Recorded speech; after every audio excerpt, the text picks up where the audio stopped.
Welcome to Democracy Now!, democracynow.org, The War and Peace Report. I'm Amy Goodman. President Donald Trump hardened his position on immigration Wednesday, a day after he appeared to support a wide-reaching deal that could grant millions of undocumented people a pathway to citizenship. During a meeting with congressional leaders Tuesday, Trump repeatedly said he would take the heat for a sweeping immigration deal, which would likely be opposed by much of his far right-wing anti-immigrant base. President Trump also said he wanted a bill to protect the 800,000 young undocumented people known as Dreamers, whose protections he attempted to rescind last year when he canceled DACA, the Deferred Action for Childhood Arrivals program.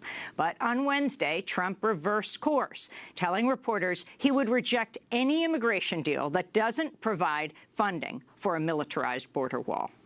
I would imagine that the people in the room, both Democrat and Republican, I really believe they're going to come up with a solution to the DACA problem, which has been going on for a long time, and maybe beyond that, immigration as a whole.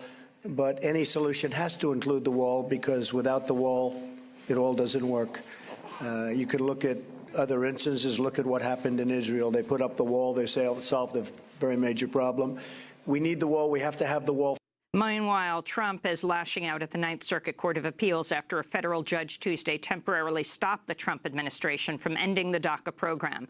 On Wednesday, Trump tweeted, "It just shows everyone how broken and unfair our court system is when the opposing side in a case such as DACA always runs to the Ninth Circuit and almost always wins before being reversed by higher courts."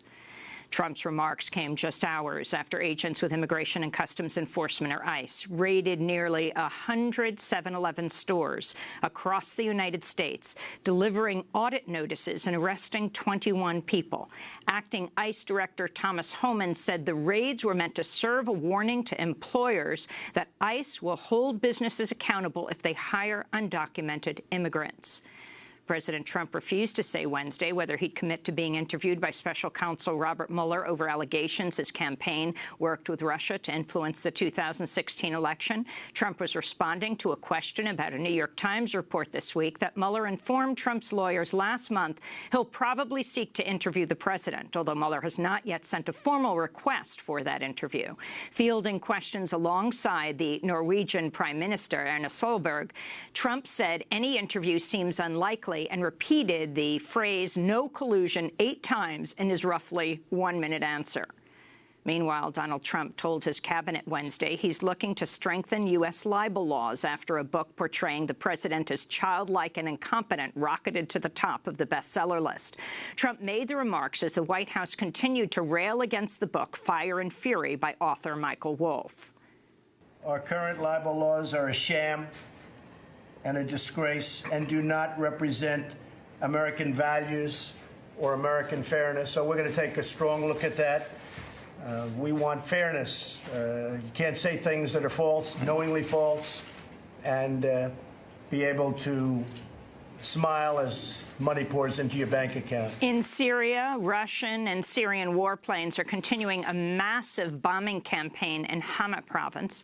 Video on social media said to be from the attack shows massive explosions and an injured child being pulled from rubble, left bleeding from the neck.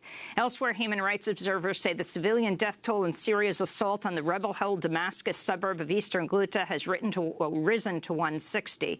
Video posted by the White Helmets Rescue Group shows children among those being pulled from collapsed buildings.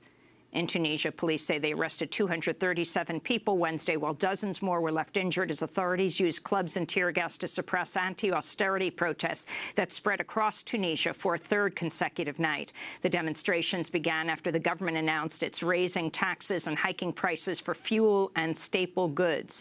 The protests are some of the largest in Tunisia since the Arab Spring uprising in 2010 and 11.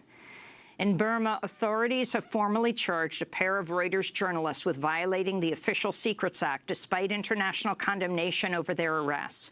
Wallon and Kyaw appeared in court near Rangoon on Wednesday. They face up to 14 years if convicted on the colonial-era law. Last month, the two were arrested as they investigated the site of a mass grave in Rakhine State, where the United Nations says Burma's government has led a campaign of ethnic cleansing against the minority Muslim Rohingyas.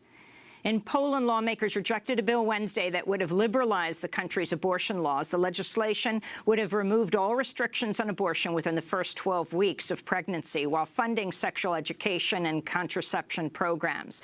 Lawmakers with the ruling Conservative Law and Justice Party say they'll now enlist the help of Polish Catholic clergy as they advance a bill that would prohibit abortions for women carrying fetuses with severe deformities. This is Barbara Nowacka, a Polish lawmaker and member of the Save the Women Civic Committee. It shows the vastness of cruelty and ideologization of the parliament. They do not want to talk about normality, about women's rights, about sexual education that is neglected in Poland, or about contraception. They want to talk about torturing women. That is what they are interested in. They cynically try to gain support of the clergy, with whom they have made political interest for years. It is tragic news for Polish women. Poland already has some of the most restrictive abortion laws in Europe. Pregnant women are only allowed to have abortions in cases of rape, incest, or extreme danger to a woman's health, or if prenatal tests show serious damage to a fetus. In the East China Sea, authorities are warning a massive oil tanker that burst into flames Saturday could continue to burn for up to a month as rescue crews scramble to prevent it leaking vast amounts of toxic oil. The Panamanian-flagged vessel was carrying 136,000 tons of ultralight volatile crude oil known as condensate from Iran and South Korea when it collided with a freight ship, leaving 31 sailors missing and feared dead. It's now listing heavily, with authorities warning it could sink under the waves. New York City said Wednesday it will sue 5 fossil fuel giants over their contributions to global warming. The suit, targeting BP, Chevron, ConocoPhillips, ExxonMobil, and Royal Dutch Shell, came as New York City Mayor Bill de Blasio announced plans to divest some $5 billion in fossil fuel investments from the city's public employee pension funds. In Southern California, the death toll from a series of mudslides has risen to 17 as rescue workers scramble to save residents whose homes are buried under an avalanche of mud, boulders, and downed trees. The deadly mudslides followed an unprecedented winter fire season, which saw the state's worst wildfire on record rage for days north of Los Angeles. The fires stripped vast areas of vegetation and opened up hillsides to collapse when heavy rains returned to California this week. Climate scientists say greenhouse gas emissions contributed to the wildfires and extreme weather. The Trump administration is clearing the way for teenage farm workers to handle dangerous pesticides while on the job. EPA Chief Scott Pruitt is considering the change, which would reverse a 2015 rule that requires anyone working with agricultural pesticides be at least 18 years old. Doctors warn many pesticides carry a risk of cancer and can impact the developing brains of children. In Missouri, Republican Governor Eric Greitens acknowledged on Wednesday he'd had an extramarital affair after a woman said the governor took a compromising photograph of her and used it to blackmail her into silence. The woman, whose name has not been revealed, has said part of her affair with Greitens was consensual, but that the governor took a photo of her against her will after binding her to a piece of exercise equipment in his basement, blindfolding her, following up with a verbal threat to release the image if she spoke publicly about the affair. Governor Greitens, who's a former Navy SEAL, who's been discussed as a future Republican presidential candidate, has denied the blackmail allegation. Employees at Fox News have confirmed that longtime correspondent James Rosen recently left the network due to inappropriate sexual behavior with a number of female colleagues. NPR reports Rosen's actions included groping a colleague in a cab. When she rejected his advances, Rosen reportedly sought to steal away her sources and stories in retaliation. Meanwhile, The Washington Post said Wednesday it suspended reporter Joel Achenbach for 90 days over what it called inappropriate workplace conduct with female colleagues. The Post did not elaborate, but Achenbach went on to apologize over his actions in a public statement. On Capitol Hill, California Republican Congressmember Darrell Issa said Wednesday he will not seek re-election in November. Issa is the longtime chair of the powerful House Oversight Committee. He's also Congress's wealthiest member, with an estimated net worth of more than $250 million. In Nashville, Tennessee, a medical resident famous for his political activism is challenging the Vanderbilt University Medical Center after he was suspended for 2 weeks over what he says was a Twitter post critical of white supremacy. In November, Dr. Eugene Gu tweeted a photo of himself taking a knee and raising a fist with the caption, "I'm an Asian American doctor, and today I take the knee to fight white supremacy." Dr. Gu says he was placed on paid administrative leave after the mother of one of his patients complained about the photo. Dr. Gu has over 100,000 Twitter followers and has long been outspoken on social issues. Who was previously subpoenaed to testify to Congress over his research on fetal tissues, and he's also suing President Trump for blocking him on Twitter.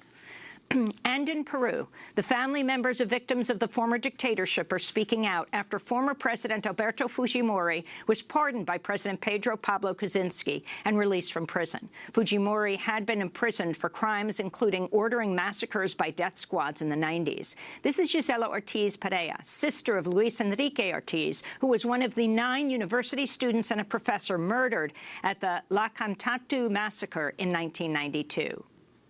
I'm